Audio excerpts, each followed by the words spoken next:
আসসালামু আলাইকুম। আশা করি সবাই ভালো আছেন, আমিও ভালো আছি।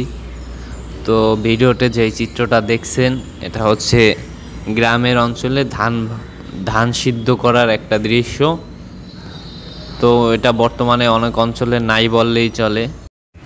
এটা প্রায় বিলুপ্ত, সব অঞ্চলে দেখা যায় না।